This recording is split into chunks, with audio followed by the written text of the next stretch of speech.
Ladies and gentlemen of Blue Hat 2025, trust nothing.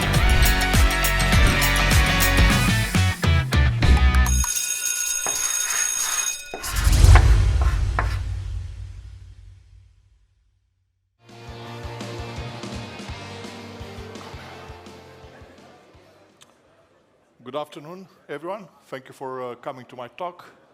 So, I'm Adrian Tiron.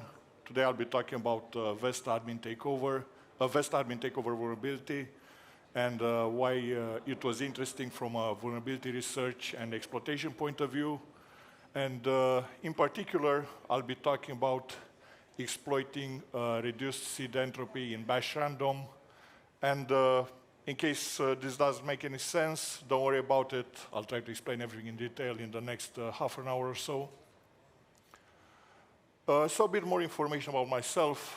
I'm a founder and principal consultant at Forbridge, which is basically a pentest company that I founded with my brother during the pandemic because we were bored.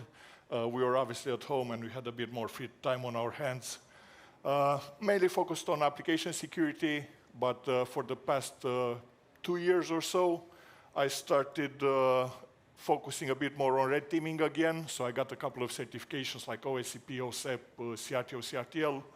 And also we've been doing some cloud work for the past 6-7 years, I would say. And I got the AWS and Azure certifications.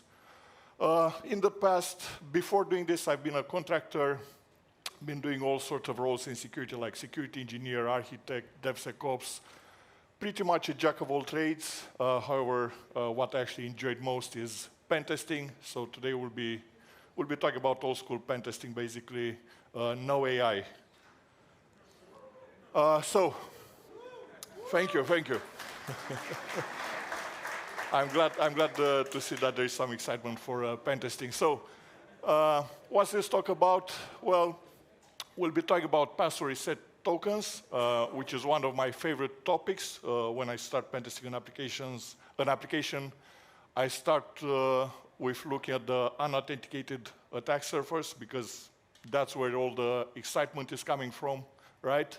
And also, it is a mixture of web and binary. So basically, as you will see, I started looking with a web application which is written in PHP and Bash.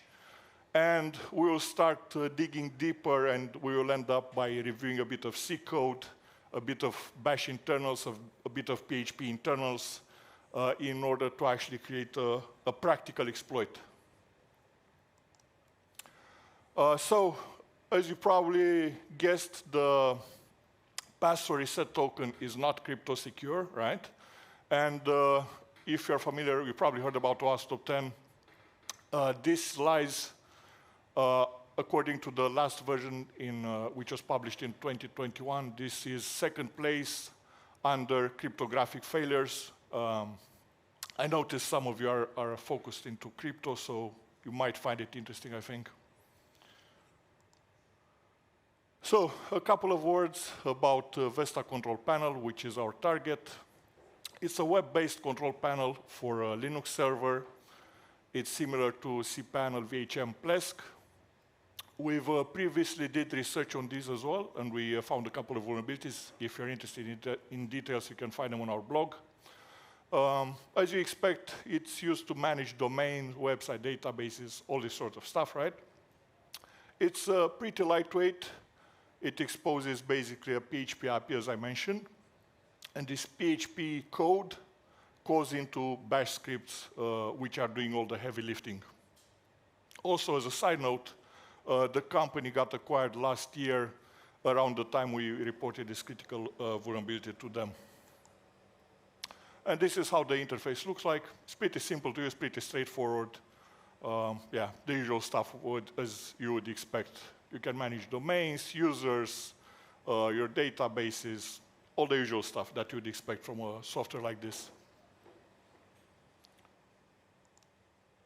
So, the source code is available on GitHub. So, obviously, we're going to do white box because it makes sense.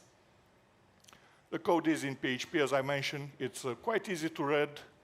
No, it's not object-oriented, no frameworks, so it's pretty straightforward to audit. There are a couple of issues reported previously, which you can have a look. You can find them at this link. Before discussing the actual vulnerability and how we exploited it, I would like to first have a look at two dodgy code patterns, because I want to present the whole research process. Like, we didn't directly find the vulnerability. We have to dig through a couple of rabbit holes first before reaching the actual vulnerability, and I think they were interesting as well. So the first dodgy code pattern that we noticed, there is a script that it's called add-cron, which is this one. And the one thing that I noticed is that all variables are escaped here. Here. You can see that these variables are taken from post, and they are passed through escape shell arg, which is very good from a security point of view, right? And then the script calls the exec.php function, which executes this bash script, which is called v-add-cron-job, and it passes all these variables, which have been sanitized, okay? But one variable that stood out to me was this user variable, and this user variable is not escaped. So we need to see if we can actually abuse this somehow. This was my initial thought. So let's check where this user variable comes from. You can see here it's coming from the session, right? So can we inject into it? That's the question. So I thought, maybe I can find a vulnerability like a session pollution or something that would give me the possibility to inject into user, and then I would achieve a quick OS command injection. Also, not sure if you noticed, but there is no explicit authentication check in many places. So by looking at the code, it was clear to me that they've applied patches here and there, but these were not centralized. So it was not great from a coding practice, in my opinion. I think all the patches should have been applied somehow in a centralized manner. So obviously, I thought maybe I will find a place where the developer forgot to add a patch or something like that, but I couldn't find it. Anyway, still bad from a coding practice perspective. Because if we look here, yeah, there's no explicit check on this slide for authentication. It simply gets the variables, it tries to do some sanitization, and here it only relies on this variable being set. So that's the only authentication check, and it's kind of implicit. Yeah, okay, so let's look at another code pattern, which was quite interesting as well. It was in the vgen SSL cert. Again, no authentication check. And this time it actually gets even more interesting, because as an attacker, I was able to call this script, right? And I was able to generate TLS certificates at will, and these certificates were written on the file system. So that was interesting. Again, the input is taken from post. It goes through escape shell arg here, and it calls this script. So another idea that I had here was maybe I can find a vulnerability in the escape shell arg PHP function. So I tried to do some fuzzing with libfuzzer, but I couldn't find anything. So I moved on. So now let's look at the actual password reset process. It's pretty standard stuff, right? This is how it looks like. Again, it's an unauthenticated attack surface, which we always like to analyze. And basically, when the admin goes and tries to reset his password, he will receive an email which looks like this, with username admin here as a get parameter, and with this code. This is the password reset token. And this is what we're actually interested in. So David's question was, how is this code actually generated? Let's see. So I found this PHP file, which is responsible with resetting a user's password. Essentially, it gets the user the code from post and the password, the new password, to verify. And here it gets interesting. It doesn't escape shell arg, which is good. from a security perspective on the user variable. And it calls this script, vListUser, okay? Basically, every user has a file, a local file with various variables about this user. So it reads this local file, okay? And from this file, it gets a variable called rkey. Rkey basically should match with whatever code was passed as a get parameter. So basically, here it checks the password token, and the password token is called rkey and is stored in a local file. And if these two variables match, it will proceed and reset the user password. So let's see what's happening next. We need a bit more information about rkey. As I said, this is the user conf file. There is one such file for every user. Here is the password encrypted as MD5. This is not that interesting. And this is the rkey, which is the password token. One thing that we need to clarify about this rkey, or the password token, is that this rkey is generated once at the installation time, and then it's regenerated for every successful password reset. So every time the admin did the password reset, it will regenerate it. So in other words, you have to know this code in able to regenerate it. You can't just go click, reset the password, because you will get the existing code. You will always get the existing code. So it regenerates after every successful password reset.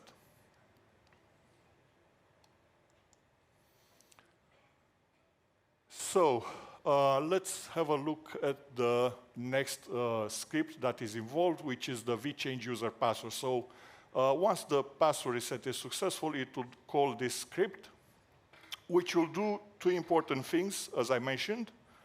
First of all, it will update the rkey variable using the function generate password. Again, everything here is done in bash, so this is an actual bash script, okay? So when it's successful, it first regenerates rkey, and then, of course, it also updates the user's password. So the next obvious question, right? Let's see what the generate password function does in bash. Now, this generate password function, it's used in various places in Vesta control panel. Basically, every time they need to generate like a password or a reset token, as it is in this case, or whatever other secret string or token they need to generate. So let's have a look at it. So essentially, it uses this string, which is an alphanumeric string, which contains all digits from 0 to 9 and all the alpha characters, a lowercase and uppercase. It will generate a string, which is a length of 10 characters, okay? And this is how the generation is done. So basically, it uses this random environment variable, and then it uses the modulo operator to generate an index within the limits of this string, right? So this is how it generates character after character until they generate a password reset token of 10 characters. And again, what is also very important here is that this random variable, it will always generate a random between 0 and 32,767, which is essentially a number that is stored on 2 bytes. And of course, it is not crypto secure. So I did some research. Obviously, I discovered random is not crypto secured. This was a pretty well-known problem on the internet. The question is, how do I attack it in a practical manner? So I found this repository created by a gentleman called Jorian Volter, I think, or something like that. I'm not sure how you pronounce it. So the tool is called Bash Random Cracker. And let's see how we can use this tool. So essentially, you can feed it 3 random numbers on the command line. And what it can do for you, it will find the seed, the bash seed that was used to generate these numbers. And then it can also predict the next 3 random variables. As you can see here, it predicts the next three random. And here I verify this on the command line and I actually generate the next three random values. And you can see that these number here are matching perfectly with this. So this works very well, exactly as you'd expect. Another thing that is important to understand here is that I can also seed from the command line, I can see this random variable. And every time I seed it with the same seed, it will always generate exactly the same random variable. So it's very, very deterministic. I use here the lead seed, and I echo three random variables, and then I do it again, and every time I'm obtaining the same results. So that's nice. It's very predictable. We like that. Now, let's understand a bit the algorithm. So this is from the tool that I mentioned previously. You can see here on the right, this is the next seed function. And this is basically used to generate the seed. So if the seed is, let's say it's 0 initially, it starts with this default value, 1, 2, 3, 4, 5, etc. And then it uses some basic math operation to calculate the next seed, or the next seed state, however you'd like to call it. And here on the left, we have the algorithm itself. This is the constructor. The constructor takes two parameters. One is the seed, and the other parameter is a Boolean parameter, which is called isOld. The purpose of this parameter is to establish which version of the algorithm are we going to use, because there are two versions of this algorithm in Bash. One is called the old version, which starts from version 5.1 of Bash, I think, and then there is also the old version. And then here we have the actual function which generates the random number that we're interested. Okay? So it starts by calculating the next seed, which we have a look here, and then it calculates the next random number. So first, initially, it checks if it's the old parameter, if it's the old version of the algorithm, and if so, basically, it assigns seed, the lowest 16 bits a seed of the seed, because it has to be a number between 0 and 32,000 something, as I mentioned previously.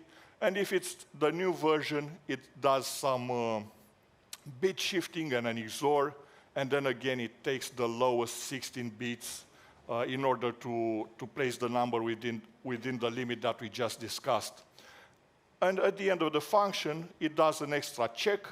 The purpose of this check is basically to make sure that it doesn't return the same random number twice in a row. So if it notices that this new random number is equal to the previous one, it simply calls this function again to calculate a new random number, and then it returns that number. So everything is very deterministic here. There's no source of entropy or anything like that. So after looking at that, I decided, okay, I need a bit more information. So in order to create the actual exploit, I had to have a look at the Bash internals, because I need to understand, okay, what is the first seed? Like, how do I calculate the first seed in order to generate those random numbers? So I found this function called seedred in Bash, which is used to do the initial seeding.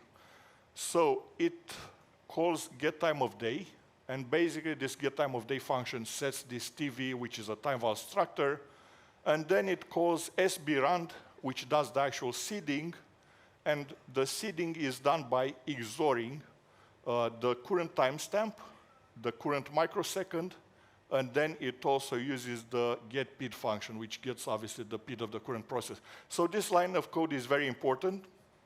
We will have a look at it later in order to understand where the issue lies. But again, this line is the key here. So, a couple of initial ideas for exploitation. The seed, I forgot to mention, but the seed is obviously stored as an unsigned integer. So that would be 4.3 billion values, roughly. So the first idea was to brute force it. Obviously, it's a terrible, terrible idea. It doesn't make any sense, so don't waste time on that one. Then, let's look at getPID function, which is used in the seeding. Get PID and the microseconds are easier to brute force in our experience, because the microseconds are between 0 and 1 million, and get PID usually it's also a very low number. So that's pretty easy, and it's pretty well known, I guess, in the industry that they're easy to brute force. So the most important stuff here that was bothering me was the timestamp. So I was thinking, can I get an info leak? You know, something like, I guess, the guys that are into binary exploitation, something, I would like to leak a pointer in order to bypass ASLR and something like that. So I was thinking, can I do something similar? So I found a couple of endpoints that were exposing a useful timestamp, but all these endpoints required authentication. So this was a bit of a chicken and egg problem, because I'm like, if I'm already authenticated, I don't need this anymore, so it's not helpful. And to clarify here what I mean when I say a useful timestamp is the timestamp at the moment of the password reset. That's what I consider a useful timestamp. And again, these are all my ideas. If you know any other tricks, feel free to share them with me after the talk. I would love to hear them.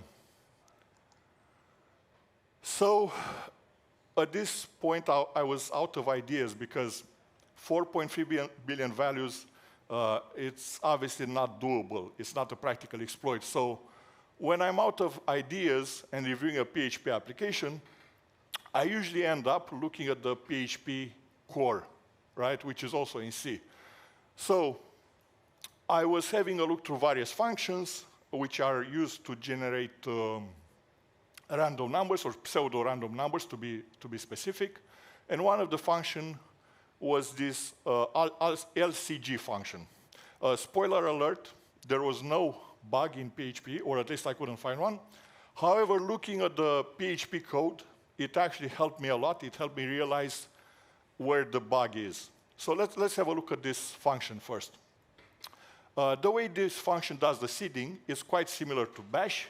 First, it calls get time of day here. I'm probably not very visible due to the way I highlighted the red line.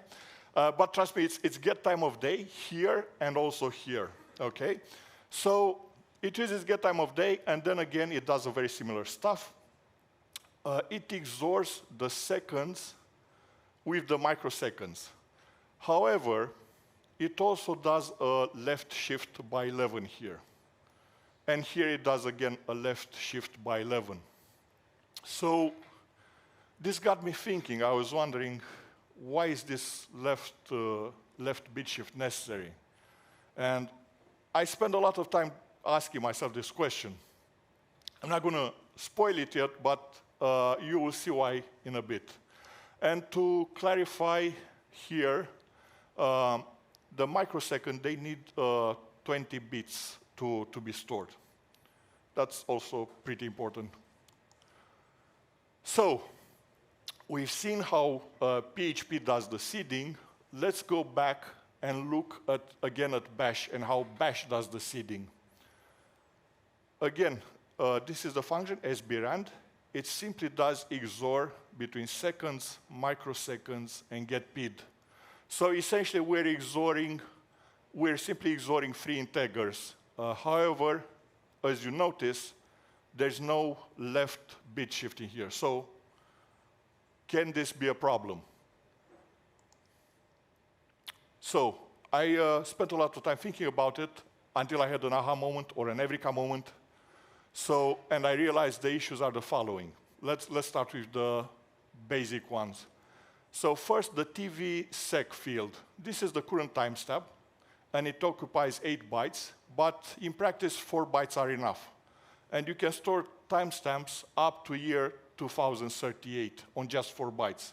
And then we have TV usec, which are the microseconds. They also occupy 8 bytes, but in practice, 20 bits are enough, because there's only 1 million microseconds in a second, and 20 bits are more than enough to store this value. Get PID, which was used all over the place. This is the process PID, occupies 4 bytes, and the maximum value that we've seen in our testing was around 660,000, which again can be stored on 20 bits. So in essence, if the get PID is stored on 20 bits, the microseconds are stored on 20 bits, and the timestamp is stored on 4 bytes, when we're doing the XORing in bash, the only thing that will change are the lowest 20 bits. There's no bit shifting here, unlike in PHP core. So this was the aha moment. So essentially, when they do the seeding in PHP, because they do that left shift by 11, what they're doing is they're making sure that they will change the upper bits as well. Okay? So bash doesn't do that. And this was the problem, because in bash, when they're doing the seeding, they're only changing the lowest 20 bits, and the upper bits remain static. So this is actually going to help us create the exploit. As a side note, get PID could be the only deal breaker here, but it would have to be like a really high number in order to break our exploit. This would happen if the system would be running for a very long time, or if there would be some sort of fork bomb running. Now, again, I played a bit with fork bombs. I let it run for a while. In practice, this wasn't an issue. But I just want to make it clear that this could be a problem, theoretically at least. So once again, the issue is summarized. Because we're changing, or bash is changing only the lower 20 bits of the current timestamp, essentially we have reduced entropy, and the seed will fall within an interval of approximately 12 days around the current timestamp at the moment of the password reset, obviously. So on the next slide, we'll calculate a minimum, which is the timestamp with the lowest bits set to 0, and also maximum with the lowest 20 bits set to 1, just to see how the range looks like. I think it's pretty clear that the timestamp is the only factor that matters here, and the PID of the process and the microseconds are pretty much irrelevant. So some simple PHP code for visualization.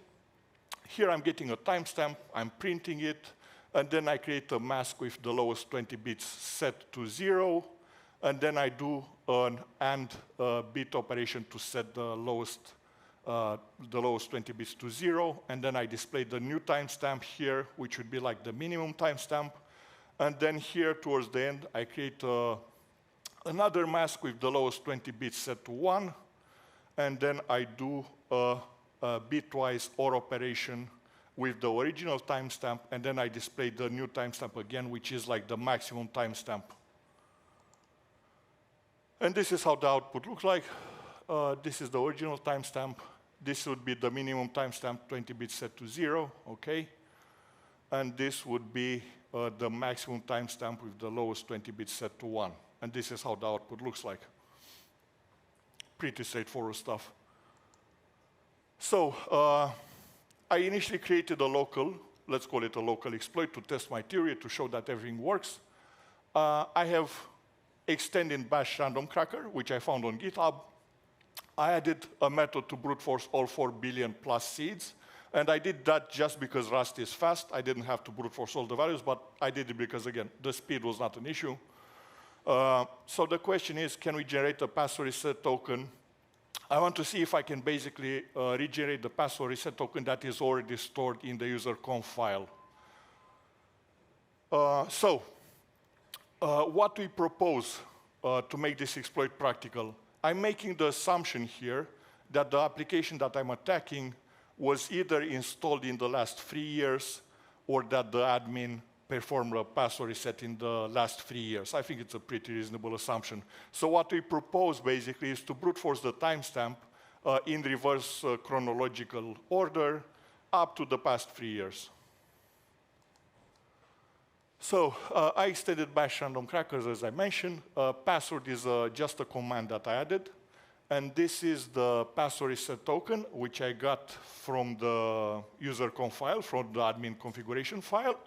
And it keeps brute forcing, and eventually it finds this timestamp, and it finds it quite fast as well. So this was the timestamp that was used to do the password reset token. So locally, everything seems to be working very well.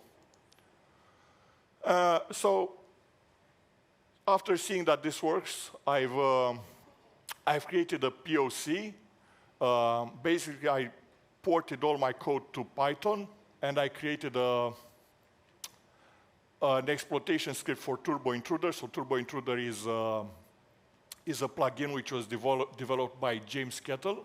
It's a plugin for Burp Suite, and it is used basically to send a very high number of requests to the server. So the author, James Kettle, mentioned in his original research that basically this script, this plugin, makes the billion attacks possible. So he was able to send, I believe, about 30,000 requests per second. So as I mentioned, we will be brute forcing year by year backward. And as an observation, for every year that we're brute forcing, there are 31.5 million attempts, okay? And if we brute force back for 3 years, that would be a total of about 95 million requests. So 95 million, or let's say 100 million, that represents a 98% reduction from 4.3 billion, which is the domain of an integer value on 4 bytes. And in case, again, this depends a bit how you optimize Turbo Intruder and all these things. For more tips on optimization, we did some previous research here where essentially I've used again Turbo Intruder to exploit a double race condition in concrete CMS to achieve remote code execution. And in this research, I've obtained about 17,000 requests per second. And I didn't go into the finest details of, it was just some pretty basic optimization. And here you can see the glorious win, I guess. I've used Turbo Intruder to brute force, and it found the password reset token, and once it found the password reset token, I was essentially logged in as administrator. Thank you. Thank you very much. So what's the fix and the conclusion? Well, from the vendor, migrate to Hestia CP, which is essentially Vesta, but it's rebranded and it has this vulnerability fixed. Vesta has been discontinued. Obviously, use crypto-secure functions. Do pen test, and more importantly, do code review if you'd like to find deep bugs, such as this one. And also, you might want to audit your entire technology stack, because I could have looked at the PHP or PHP and Bash application and said, yeah, this is theoretically possible, but it's 4.3 billion, it's too much, it doesn't work, and maybe give it a severity of medium, and nobody would have cared. If you'd like to see more of our research, as I mentioned previously, we exploited a double race condition to achieve remote code execution in concrete CMS. In case you are interested in mobile and API testing, we hacked the field dating application last year, which was very entertaining. And also, we've extended the Evil Jinx toolkit to add support for DNS records, because we wanted to increase our chances for the phishing email to land in the user's inbox. And if you'd like to connect, let's connect on LinkedIn. Let's keep in touch. Thank you very much. Cheers. Appreciate it.